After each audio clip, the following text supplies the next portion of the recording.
কেমন আছো তোমরা সবাই? আশা করছি তোমরা সবাই ভালো আছো আর আমি অনেকটা ভালো আছি। শুক্রবার, সময় এখন 8:10। অনেকক্ষণ আগেই ঘুম থেকে উঠেছি, কিন্তু জলখাবার বানালাম, তারপর বড়মশাইকে খেতে দিলাম, ও খেয়ে দোকানে চলে গেল। ঘরের কোনো কাজকর্ম হয়নি। আজকে ভাবছি একটু ঘরদোর ঝাড়াঝাড়ি করব। তার জন্যই একটু দেরি করে কাজগুলো শুরু করলাম। প্রত্যেক সপ্তাহ যে কোনো একদিন আমি এই ড্রেসিং টেবিলটাকে একটু মোছামুছি করি, না হলে এত ধুলো বোঝা যায়। এমনিতে তো সপ্তাহে 2 দিন 3 দিন পরে পরে আমি একবার করে এই আলমারিটা উপর থেকে মুছে থাকি, কিন্তু যে কোনো একটা দিন আমি চুজ করি যে দিনটায় আমি সব কিছু ফার্নিচারগুলো একটু মোছামুছি করে থাকি। আজকে সকালে একদম হালকা জলখাবার বানিয়েছিলাম, ওই যে আলুর চচ্চড়ি বানিয়েছিলাম সঙ্গে মুড়ি, এইটাই ছিল সকালে জলখাবার। আর হ্যাঁ, একটু চা তো থাকতেই হবে তার সাথে। ওই খেয়েই বড়মশাই দোকানে চলে গেছে। মাম্মাম সোনাকেও খাইয়ে দিয়েছি। কিছুক্ষণ ও একা একাই খেলা করবে, চলো ততক্ষণ আমি যতটা পারি ঘরগুলোকে মুছে নিই। নাহলে ছোট্ট বাচ্চা তো, ও যখন তখন বায়না করতে থাকে কোলে চাপবো কোলে চাপবো, তখন আবার কাজটা বন্ধ করে ওকে কিছুক্ষণ নিতে হয়। যাই হোক, বাসি ঘরটা আমি ঝাড় দিয়ে দিলাম, তারপরে কিচেনটা একটু পরিষ্কার করে নেব। দেখতেই পেলে বড়মশাই জিম থেকে আসার সময় মাংস নিয়ে এসেছিল, মাংসটা একটা জামবাটিতে ঢেলে রাখলাম। আর অনেকগুলো বাসন হয়েছে জানো তো, কালকে রাতের বেলায় তো বাসনগুলো মেজে রাখাই হয়নি, তার জন্য অনেক বাসন হয়েছে, প্রায় 1 সিঙ্ক বাসন হয়েছে। রান্নাঘরে যদি এঁটো বাসন বেশি থাকে তাহলেই রান্নাঘরটা অগোছালো দেখা যায়। বাসনগুলো দেখো মেজে নেওয়ার পরে অনেকটাই আমার রান্নাঘরটা পরিষ্কার দেখাচ্ছে।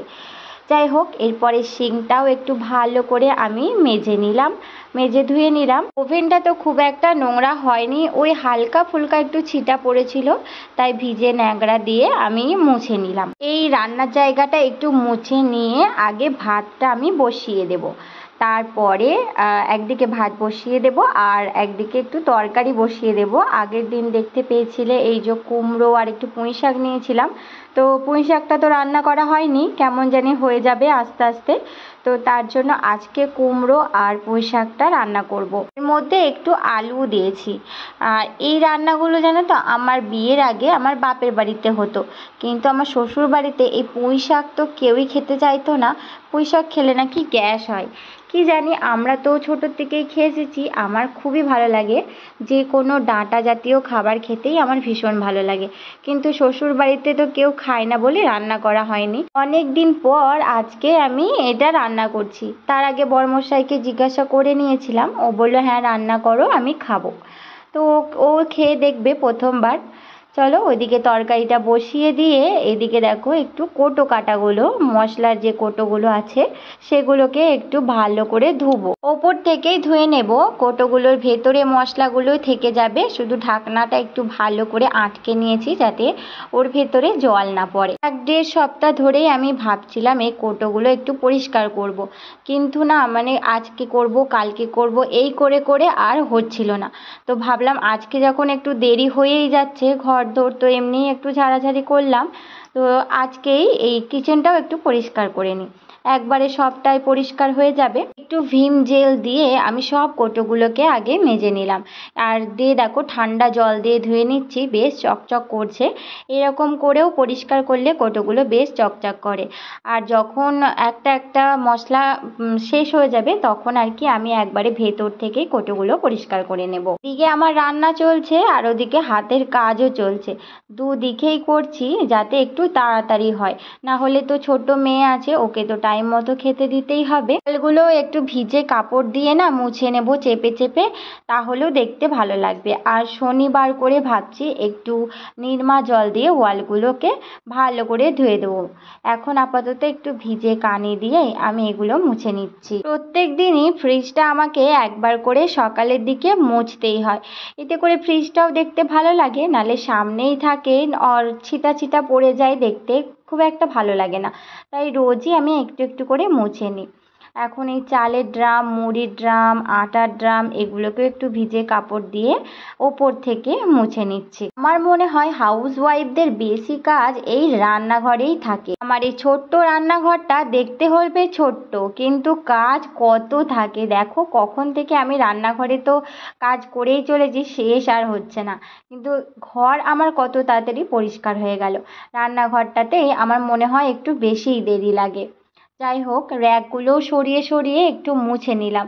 ফাইনালি আমার সমস্ত রান্নাঘরটা ক্লিন করা হয়ে গেছে। এখন মেঝেটা একটু ভালো করে মুছে নিলাম।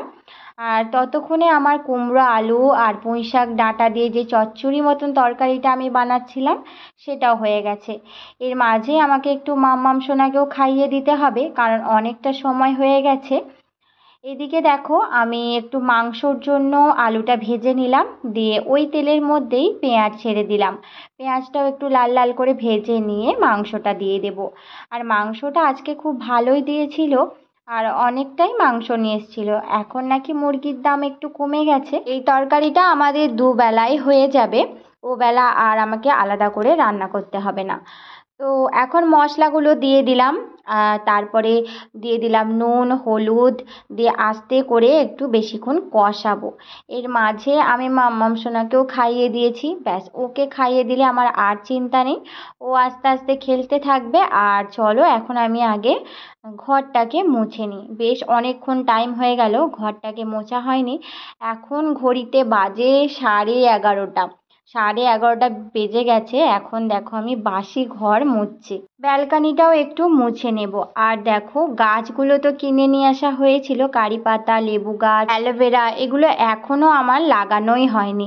কারণ বাইরে মাঝে মাঝে ঝিপঝিপ করে বৃষ্টি পড়ছে, তো মাটিটা তো একদমই ভিজে। যে মাটিটা আমি খুঁড়ে একটা জায়গাতে লাগাবো না, ওটা তো আমাকে ছাদে গিয়ে লাগাতে হবে। তো তার জন্য মাটিটা এতটা ভিজে লাগাতে না অসুবিধা হবে।